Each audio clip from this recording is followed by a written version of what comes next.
कुमार गौरव का रुख करूंगी। गौरव, अब कार्यकारी अध्यक्ष अगर नितिन नवीन हैं तो वहीं अध्यक्ष चुने जाएंगे 14 जनवरी के बाद।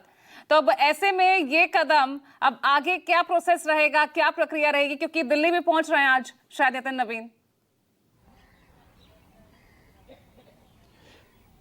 देखिए, बिल्कुल लगातार बीजेपी के अध्यक्ष चुनाव को लेकर चर्चा हो रही थी। तमाम प्रवक्ता आपस में बात कर रहे थे। मैं आपको बताऊं कि बीजेपी के संविधान के हिसाब से बीजेपी के पार्लियामेंट्री बोर्ड को अधिकार है कि वो किसी भी अध्यक्ष के कार्यकाल को एक्सटेंड कर सकता है, कम कर सकता है या नए अध्यक्ष की नियुक्ति कर सकता है जब तक कि चुनाव ना हो जाए। तो बीजेपी पार्लियामेंट्री बोर्ड में 11 सदस्य हैं। प्रधानमंत्री जेपी नड्डा, अमित शाह समेत 11 सदस्य हैं। और अमूमन जो बार बार चर्चा होती है कि उनकी बैठक कहां हुई, ये तमाम बड़े नेता हैं और वीडियो कॉन्फ्रेंसिंग से भी कई बार इनकी बैठक होती है।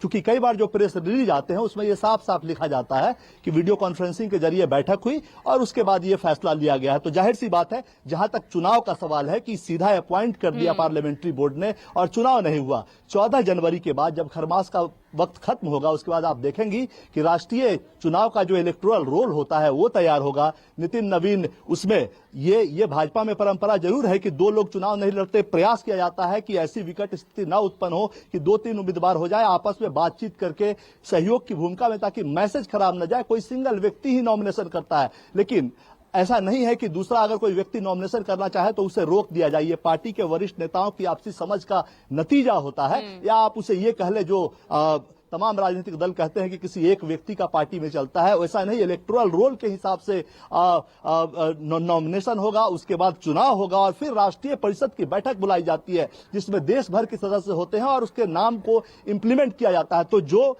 इलेक्टोरल प्रोसेस है वो डेमोक्रेटिक तरीके से पूरा होता है, इसमें कहीं कोई दो राय नहीं है। लेकिन जब फिर पंकज चौधरी अकेले ही नामांकन जो है दायर करते नजर आए तो फिर तो सवाल उठेंगे ना कुमार गौरव। अब ऐसे में अब आगे किस राजनीति की ओर बढ़ती हुई अब आगे की व्यवस्था दिखेगी वो देखना होगा। बहुत बहुत शुक्रिया आज भी रोक टोक में जुड़ने के लिए।